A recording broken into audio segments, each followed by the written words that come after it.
So let's take a look at making better renders. And I've already covered getting the lighting to come in from outside the room. The next point that you want to look at is your composition. Composition is one of those things which is actually easier to do than people want you to believe. You don't need to follow all the rules people are going to tell you about composition. There's a few basics that if you follow those, you'll be 9/10 of the way there. If we look at this render here, I just took it as one of a series that was done last year. And the composition works like this. When you have your camera, you are going to need to, this one is at 1418. That's kind of above seating height for your eyes. Standing height of a person is going to be about 1.6 meters. So it's below that. Now, what you want to do is, if I select the camera, I'm not sure what changes I made here. I imagine I have added in some perspective control. Yeah. Okay, I don't use tilt correction. I used to use tilt correction all the time. Nowadays, I tend to turn off targeted. I have my camera looking straight forwards, and to go down, I will use vertical control. The first thing you want to look at is how high you want to have your camera. And if you bring it lower, you're going to get an image which feels more dynamic.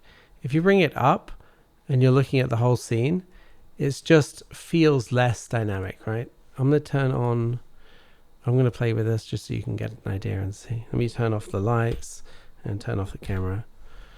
All right, so the lights are off. So this looks less dynamic and it just looks weird. And the reason it looks weird is because, you know, now you're standing at 2 meters. So your eyes are at 2 meters. The guy's like 2.3 meters tall and he's looking down in the room. And hardly anyone is this tall, right? What you want to do for more dynamic going into the room is you want to be bringing the camera down. And you can bring it here. You can set this up. And you can get a really nice shot like this, right? Like the lower you come, the more dynamic it's going to be. And the reason you get that is because of these lines. So if you look at the leading lines here, they're coming off at an angle like this, right? They're coming off like this. And as you go further down, you get these sharper leading lines. And as you come up, you get these really, light leading lines heading off. You don't really get the perspective of this being far away. You don't get this perspective of the sofa being far away. But as you come down, everything just sits nicer. So that's why we're always going to go for bringing down the camera as much as possible. When you're working with a client, your client wants to show the room. So if I come right down like this far, for me, I might think, oh, that looks nice. But you can't see that there's even a snooker table here, right? Or a pool table. So if I bring it up, I just want to show the elements. You have to also think with what the client is trying to show, and they want to show what's going on in the room. So you're always going to be playing with these two things. You're going to be jockeying these two factors, bringing the camera down, making it more dynamic, and trying to show everything that's happening in the room. Now, another way to show that there's more going on in the room is you can narrow the focal length. Now, I'm always going to be playing with these clipping planes because I want to bring the camera back as far as I can. And at the same time, what I'm going to be trying to do is get everything going in the room with as narrow an angle as possible, but not too narrow. Because you can see here, like by narrowing the angle of the camera, narrowing the angle here on the focal length, you end up with something which has no depth, right? So what you don't want to do is have too narrow a view, because you just have no depth to anything. It just looks absolutely the worst. So you don't want to have no field of view, but at the same time you don't want to have a field of view which is too wide. Okay. And by that I mean, if I take this and let's say I put it in the room, and now I want to show everything. I want to see everything in the room. So what I'm going to have to do is, the only way to do it is to make it super wide, right? And when you make it too wide, you end up with chairs looking weird. This is just distortion here. So I remember watching a video years ago. There was a professional photographer, And I think he said, I forget what he said, the focal length, he said something like never go below, I don't know what it was, 22 or 24 or something. So yeah, if you go down too far, you just get this weird bending of an artifacts happening in the room, you know, and then your client's going to be like, what the hell, why is this looking weird? So don't bother going down that view of making it trying to get too wide a field of view. It's not going to help. It's going to just make everything look weird.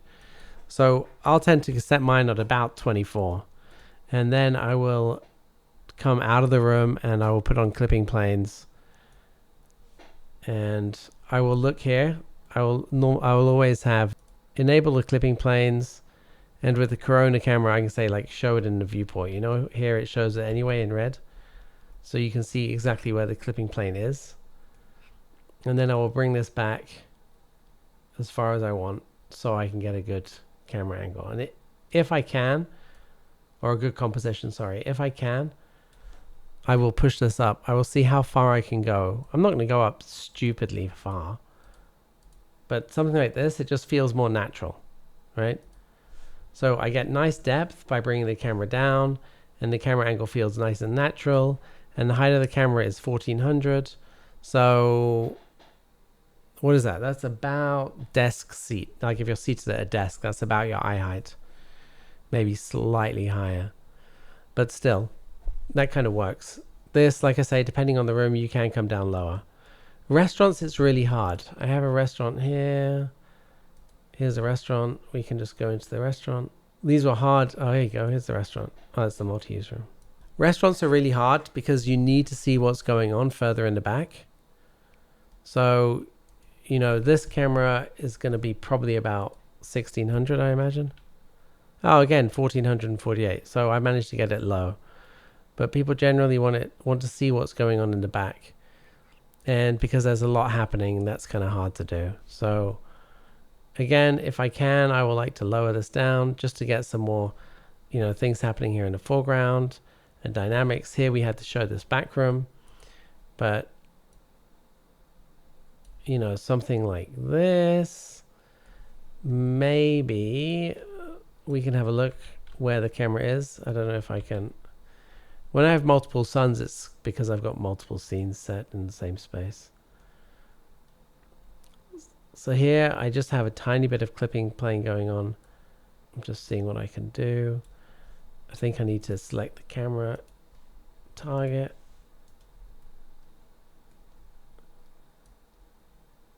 And move it around a bit. Also, sometimes when you see this, you can't really, like, one of the beauties with Corona rendering is if you have a powerful enough computer, you can just go interactive. And then when you're doing your interactive rendering, you can then play around, and then you can get a closer idea of the composition and how it's going to look. Because when you're looking at it in 3D, it's really hard to see the composition. Like, yeah, you can see how things stand and how things are, but when it comes to the actual rendering, it's not so easy. But restaurants are hard for that single reason that you want to see far back into the restaurant, and you're trying to push the camera angle down to get a more dynamic and a better image. All right, so you can get an idea here of the composition. So it's easier to see here than here, obviously. But now it means I can play around with the camera and just try and get a better render. So this angle is hard because special dining is here in the back, and the client wanted to show this. So in the restaurant. So then I have empty space in the scene. So, you know, then I'd need to bring the camera up or something, or because I've got the camera selected, I can also just go perspective. I don't want to have dead space, right? Let's set it at 3, can set it at 0. Still, because it's a restaurant, it looks like there's nothing happening here in the foreground, which is like not good. You know, if you're trying to sell someone on your restaurant design and you have empty space, they're like, oh, that space we could seat people. So you have to also try and understand what your client's trying to achieve. So then I have to move the camera forward, and now I'm getting, you know, like, this is a different width to this, even though it's the same chair. So as I continue to push this, it's just going to keep going, looking wrong, more and more and more wrong. So this is the problem you hit all often when you have restaurants, is how much detail you get in, where you're going to place the camera, how you're going to show the different elements. They want to see the bench seating, they want to see the special dining, they want to see the cladding, they want to see the plants, you know, so you got to take all of this stuff into account. But the basic rule still applies, right? You don't want to have the camera angle too wide. You want to be dropping down for more, to make the image more dynamic. And this focal length, you don't want to have it too high. So the image we went with in the end for this one is this. But I'm just trying to show you this. These are some of the problems you can have, right? So you always have to look at. So there's just various factors you have to look at. I think the most important is always, what is the client trying to show? And at the same time, trying to put as much dynamic emphasis into the image as possible while still trying to show what the client is trying to show. The easiest way is you drop the camera down as low as you can, play with the focal length, and just move the camera through the room. Just see what you can get, how it's going to look. Like, you can just move it, right? And then when you think you get something close to what you're after, then you can try your interactive rendering. And by doing this, you can always hide things. Like if this table here gets chopped, I can always hide it, right? But you can get close to what you're after and then take it from there.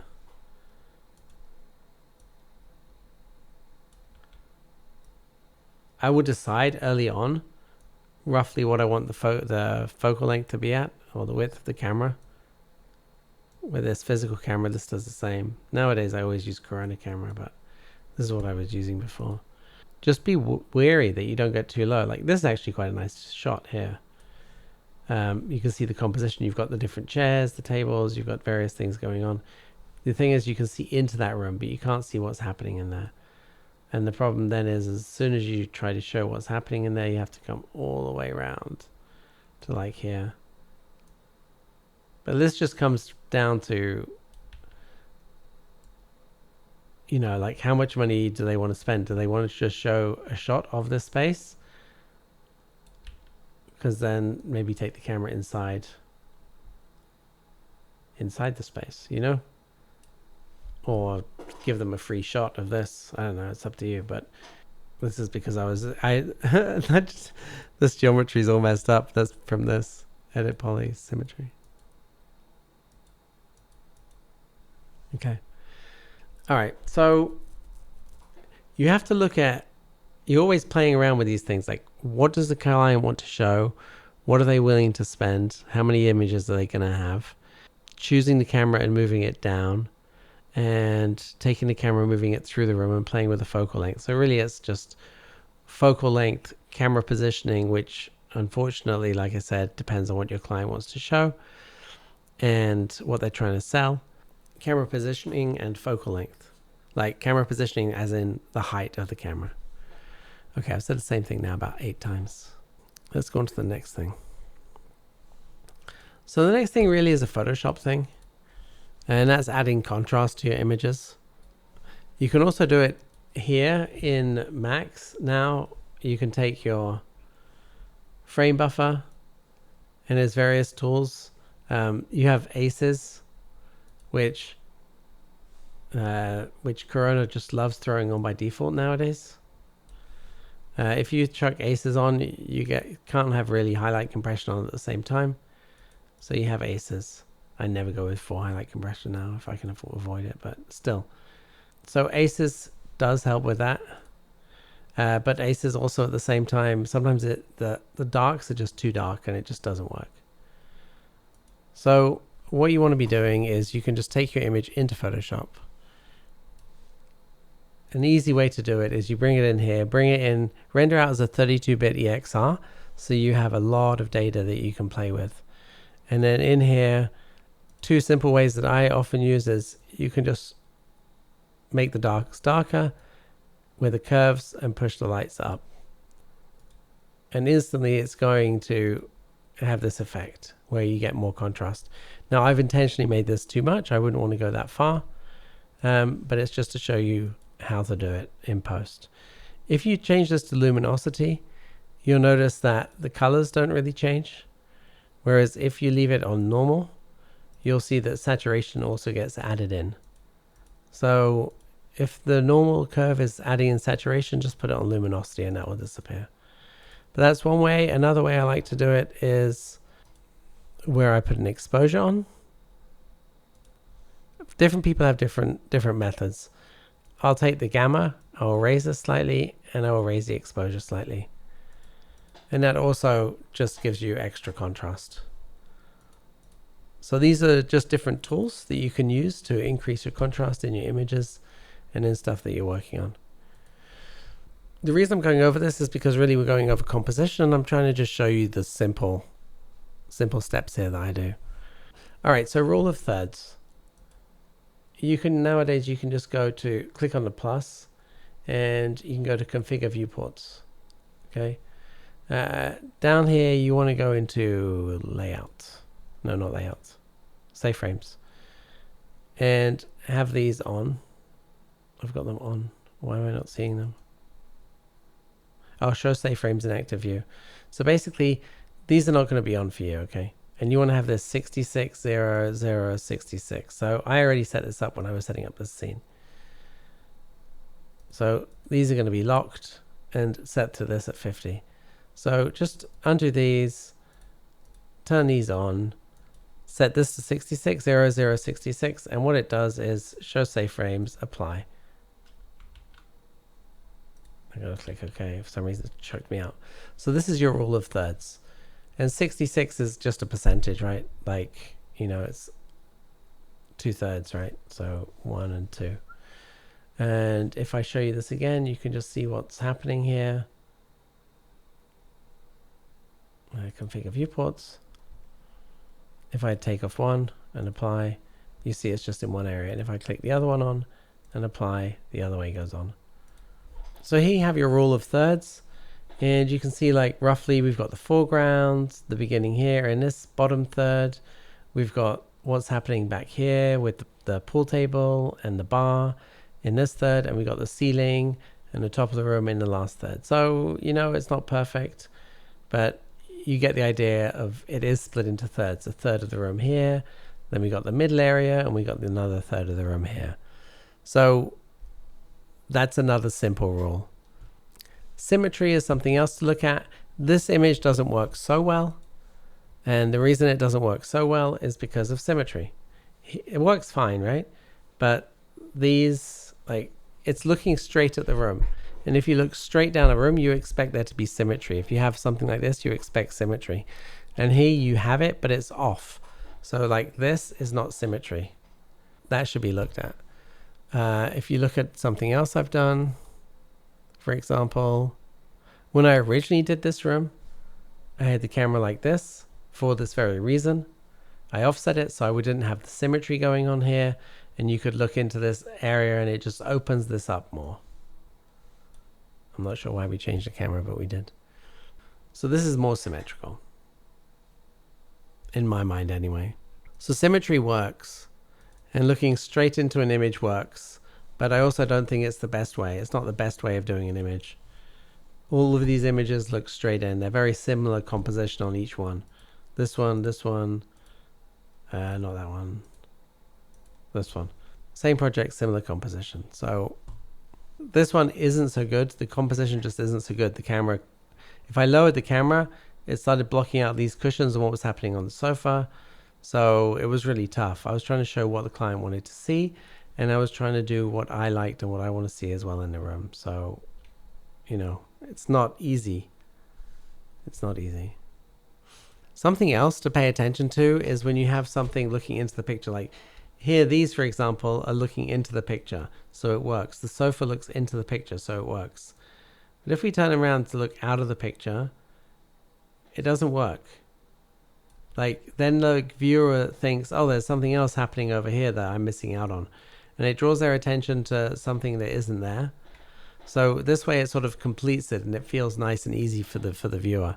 So pay attention to that. If you have cars, something like this, the car going out, this is, look, he's got a wide angle and it's just distorted, but the car going out and people walking out of frame, they feel kind of weird, whereas people coming into frame, you don't even notice them. They feel fine. They're part of the composition and you accept that. So if you were doing this as a render, you would have the car coming into the frame and you'd have this guy like over here walking, or over here walking this way. So people are walking into the frame, not necessarily out. Sure, if you've got lots of people, you can have one or two like this lady here walking out of the frame just to add some balance to it. But in general, you want people coming in and vehicles coming in. Yeah, this just doesn't work. You can see the photographer wants to show the top here and he's trying to show the model, and I don't know what she's doing, holding something.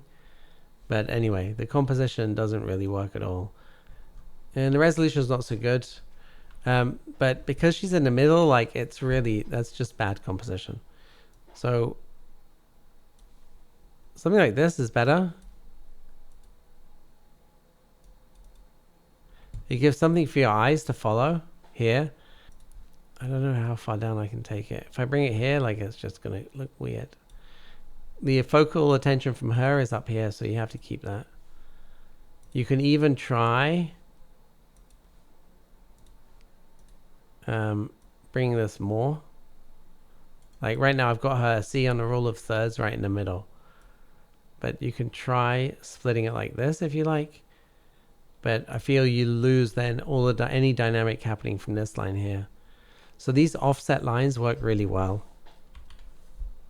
So often when I do an image, I'll look for these. Like I will normally go with offset lines. If I go back to that previous project, I can't not do this. I can just do this, can't I?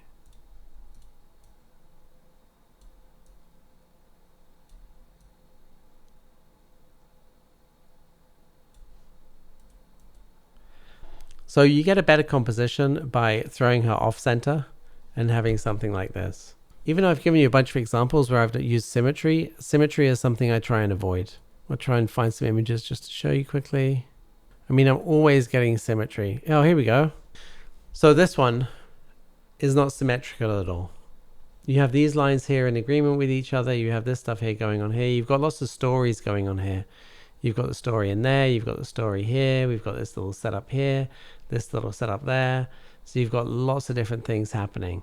Lots of areas the viewer can follow the leading lines down here, which leads into the dining room.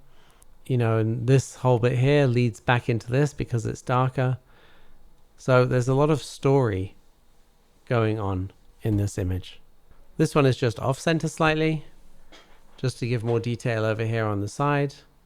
You know, again, there's a lot of stuff happening up here. The middle of the image is like right around here, right? It works because of that. I think a lot of these images we did off center, like this is off center, this is off center.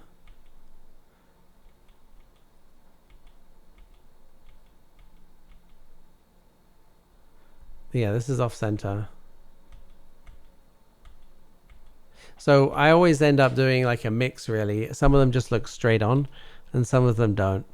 So it's just a matter of playing with it and seeing what works, because, you know, some of them, there's just no way around it. You set up numerous cameras and you try numerous different things and you can't get it. But I will always go for something off center if I can. Not always. I just think it makes for a nicer composition usually. And the other thing is just having an odd number of things there. So see, like these pillows here, these cushions, there's 3 of them. These cushions, there's 3 of them. I know there's 2 there, but 3 is a nicer number. Like here, you know, we've got the book, we've got the little vase thing, and we've got the fragrance sticks here. You know, the essential oils. We've got 3 things going on here. Here, I mean, it depends. You can count. We've got 2 vases. We've got the vases, we've got the candle, and we've got the book. So again, we've got 3 things. So here I know I put 4. I did it intentionally to break it up. And here I've got 2, but here I've got 3 again. Normally you want odd number of things in a render. Even here I did it without realizing. I got 1, 2, 3, 4, 5 curtains. So, you know, an even number works. So an odd number just works better generally than an even number.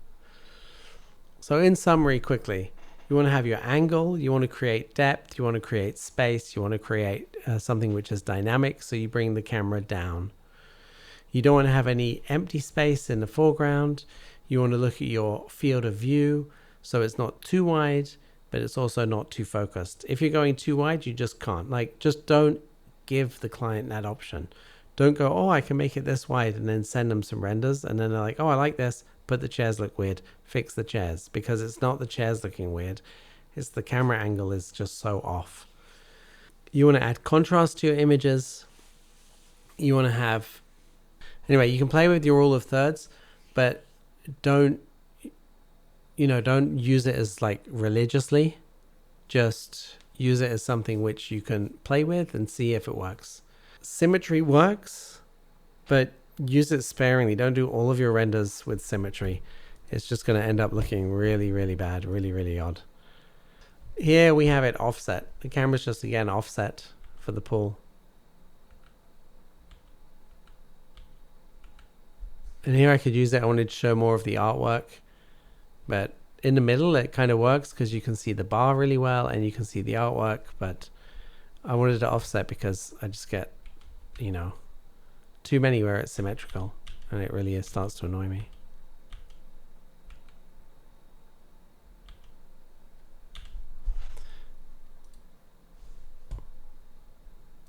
You want to have leading lines leading into the space. Like here, your eyes are following this line into the space and into what's happening back here. They work really well. You want to have something looking into the picture. Don't have things going out of the picture at the edges. And then you want to have an odd number of things. So go for 3s, go for 5s. Don't put 2s everywhere because it's going to start looking really annoying. Okay. I think that pretty much covers it. These for me are vital. If you can get these and play with these tools, then you're well on the way to improving your renders. Thank you.